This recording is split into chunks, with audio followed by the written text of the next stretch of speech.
پوچھتے ہو شہ جیلاں کے فضائل آسی، ہر فضیلت کے وہ جامع ہے نبوت کے سوا، ہر فضیلت کے وہ جامع ہے نبوت کے سوا۔ عزیزان ملت اسلامیہ و معزز سامعین، اب وقت ہی نہیں رہا ہے کہ کچھ بیان کیا جائے، اور جتنا بیان ہوا اگر عمل ہو جائے تو بہت ہے۔ ہر چوراہے پر، ہر محلے میں گاہے بگاہے، کبھی چہلم، کبھی تیجا، کبھی میلاد شریف میں تقریر سماعت کرتے رہتے ہیں، اور جمعہ میں بھی کرتے ہیں۔ ہر ایک کا محصل کامیابی اسی وقت ہمیں ملے گی جب ہم عمل کریں۔ جن کی محبت میں آپ اور ہم بیٹھے ہیں، ان کا خود ارشاد ہے کہ جو شخص 5 وقت کی نماز نہ پڑھے اس پر بھروسہ مت کرو۔ جو شخص 5 وقت کی نماز نہ پڑھے اس پر بھروسہ نہ کرو۔ جو قادر مطلق کا نہیں تو وہ عبد القادر کا کیسے ہو سکتا؟ اب آپ میں سے تو 5 وقت والے دور، جمعہ والے بھی نہیں ہوں گے۔ کتنے لوگ بھی ایسے ہیں کہ جمعے کی نماز تک کی توفیق اللہ نہیں دے رہا۔ افسوس کی بات ہے کہ نہیں ہے۔ عزیزان ملت اسلامیہ، عقیدت کا اظہار صرف بیٹھ جانے سے، آ جانے سے نہیں ہے، اس کے علاوہ بھی ہے۔ اللہ سے دعا ہے رب قدیر ہم سبوں کو عمل کی توفیق عطا فرمائے۔ بزرگ غوث پاک رضی اللہ تعالی عنہ کی ذات بابرکات بہت بلند و بالا ہے۔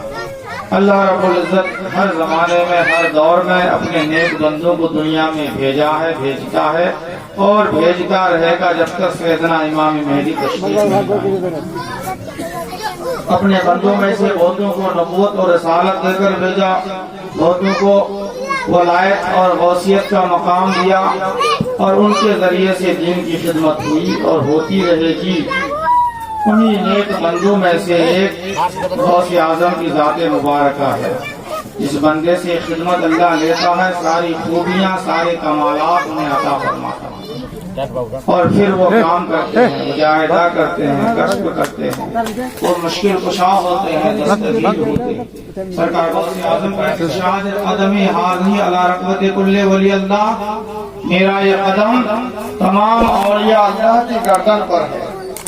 اس کی تشریح میں کرنا چاہتا ہوں کہ تمام اولیاء اللہ کی گردن پر ہے، تو ایک طبقات والے اس کی تشریح یوں بیان کرتے ہیں کہ دنیا کے جتنے بھی ولی ہیں تمام ولی سے افضل ہیں۔ یہ غلط ہے، کیونکہ ولایت کے مقام پر صدیق اکبر بھی ہیں، فاروق اعظم بھی ہیں، عثمان غنی، مولا علی شیر خدا ہیں، اور غوث پاک کتنوں باکمال ہو جائیں کسی صحابی سے وہ افضل نہیں ہو سکتے، کسی تابعی سے وہ افضل نہیں ہے۔ تو بعض لوگوں نے یہ کہا کہ دنیا کے تمام ولی سے غوث پاک افضل، یہ صحیح نہیں ہے۔ ایک طبقہ نے یہ تشریح کیا کہ صرف، بعض طبقات نے یہ تشریح کیا کہ اپنے ہی زمانے کے ہم عصر علماء سے آپ افضل ہیں، یہ بھی صحیح نہیں ہے، کیونکہ حضرت جنید بغدادی غوث پاک سے اب پہلے کے ہیں مگر آپ ان سے افضل ہیں۔ حضرت سید احمد رفاعی یہ غوث پاک سے پہلے کے ہیں، بلا شبہ غوث پاک ان سے افضل ہیں۔ حضرت مخدوم سمنا غوث پاک کے بعد کے ہیں، وارث پاک بعد کے ہیں، مخدوم صابر پاک بعد کے ہیں، اور بلا شبہ غوث پاک ان سے افضل ہیں۔ تو جو کہا کہ تمام سے، وہ بھی صحیح نہیں، اور جو کہا کہ صرف ہم اپنے اثر سے، یہ بھی صحیح نہیں۔ اس کی تشریح سرکار اعلیٰ حضرت مجدد دین و ملت نے اس طرح بیان کی ہے کہ وہ اولیاء کاملین جن کی فضیلت نصوص قطعی سے ثابت ہے یا حدیث کے فضیلت سے ثابت ہے، ان کو چھوڑ کر جتنے بھی اولیاء ہیں، چاہے وہ غوث پاک کے پہلے کے ہوں یا بعد کے ہوں، ان تمام اولیاء سے غوث پاک افضل ہے۔ یقیناً صحابہ کرام کی فضیلت پہلے ہی سے ثابت ہے، ان سے افضل آپ نہیں ہو سکتے۔ تابعین یا اور دیگر وہ صحابہ یا وہ معزز حضرات جن کی فضیلت نصوص قطعی سے ثابت ہے، ان کو چھوڑ کر باقی جتنے بھی اولیاء کاملین ہیں، چاہے وہ غوث اعظم سے پہلے کے ہوں یا بعد کے ہوں، ان تمام اولیاء اللہ سے غوث پاک افضل۔ آپ مشکل کشا بھی ہیں، فریاد رس بھی ہیں، ابھی آپ نے سنا کہ جو بھی کہیں سے پکارتا ہے غوث اعظم کو وہیں سے آپ ان کی دستگیری فرماتے ہیں۔ مانگنے کے لیے دل چاہیے۔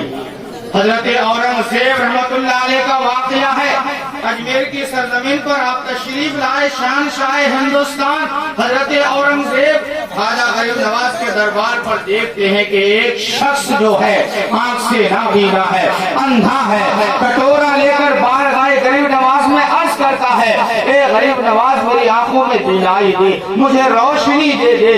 تو حضرت اورنگزیب نے پوچھا کب سے، اور اس کے کٹورے میں پیسہ گرتا ہے، وہ بڑا خوش ہوتا ہے کہ بہتر پیسہ کمانے کا ذریعہ ہے، اور اس کے دل میں حقیقت یہ نہیں تھی کہ سچے طور پر وہ آنکھ کی روشنی مانگ رہا تھا، وہ صرف کہہ رہا تھا اے غریب نواز آنکھوں میں روشنی دے دے۔ اور پھر حضرت اورنگزیب کی جب نظر پڑی کہا کیا کر رہے ہو، آنکھ مانگ رہا ہوں، کب سے ہو، ایک عرصے سے دربار غریب نواز میں ہو، آنکھوں میں روشنی نہیں مل رہی ہے۔ حضرت اورنگزیب نے کہا کہ میں شہنشاہ ہندوستان حضرت اورنگزیب بول رہا ہوں، میں فلاں مہم پہ جا رہا ہوں، واپس آیا، اگر تمہاری آنکھوں میں روشنی نہیں ملی تو میں تیری گردن سر سے الگ کر دوں گا۔ اس کو خوف ہوا کہ ہندوستان کا بادشاہ اورنگزیب کا حکم ہے، اس نے کٹورے کو پھینکا، اب دل سے دل لگایا، اے غریب نواز مجھ پر کرم کر دے، میری آنکھوں میں روشنی دے دے۔ اب ساری ریاکاریاں دور ہو گئی،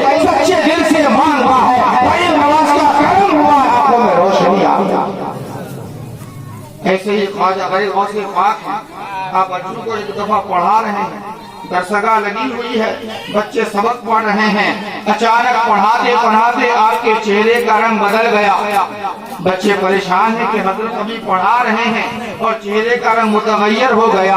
ایک روایت میں آتا ہے کہ آپ نے ایک چادر منگایا، ایک روایت میں آتا ہے کہ آپ جھکے اور تھوڑی ہی دیر کے بعد آپ کا ہاتھ جب باہر آیا تو اتنا ہاتھ بھیگا ہوا ہے، اس سے پانی کا قطرہ ٹپک رہا ہے۔ بچے پریشان ہیں، کیا معاملہ ہے؟ حضرت پڑھا آ رہے تھے، آپ کا ہاتھ بھیگا ہوا ہے، کیا معاملہ ہے؟ ہو نہ ہو کوئی بات ضرور ہے۔ جو 4 دن کے بعد، یہ ہفتہ 10 روز کے بعد ایک کافلے کی شکل میں ایک وفد آئی، ان کے ہاتھوں میں تحفہ اور کچھ سامان تھا، یہی بچے سامنے آئے، کیا بات ہے؟ غوث پاک سے ملنا ہے، یہ نذرانے ان کے لیے ہے، کیا معاملہ ہے؟ وہ بتا رہے ہیں آج سے فلاں دن پہلے ہم سب ساحل سمندر پر سفر کر رہے تھے، کشتی میں ہم سب سوار تھے، اچانک ہم لوگوں کی کشتی بھنور میں پھنس گئی اور بچنے کی کوئی امید نہ تھی، اور قریب تھا کہ ہم سب ڈوب کر مر جاتے۔ اس موقع پر ہم سب نے پکارا یا غوث مدد، یا غوث مدد۔ ہم لوگوں نے دیکھا کہ ایک ہاتھ دریا میں ظاہر ہوا ہے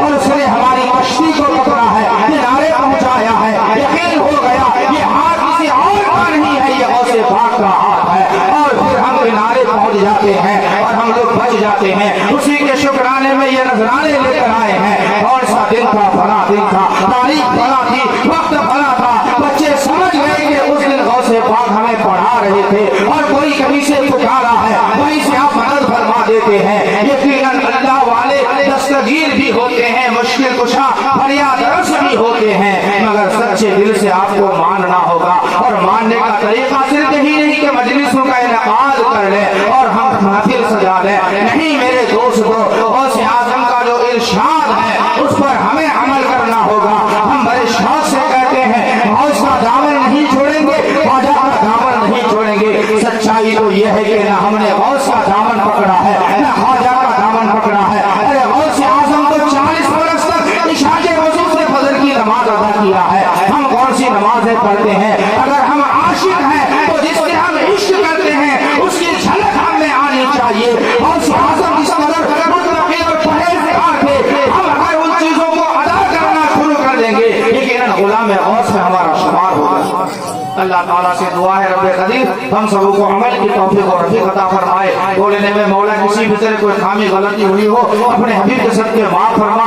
سب مل کر ایک بار پڑھ لیجیے استغفر اللہ ربی من کل ذنب واتوب علیہ اشہد ان لا الہ الا اللہ واشہد ان محمدا عبدہ ورسولہ وما علینا الا البلاغ۔ السلام علیکم، کھڑے ہو جائیے، صلوات اللہ۔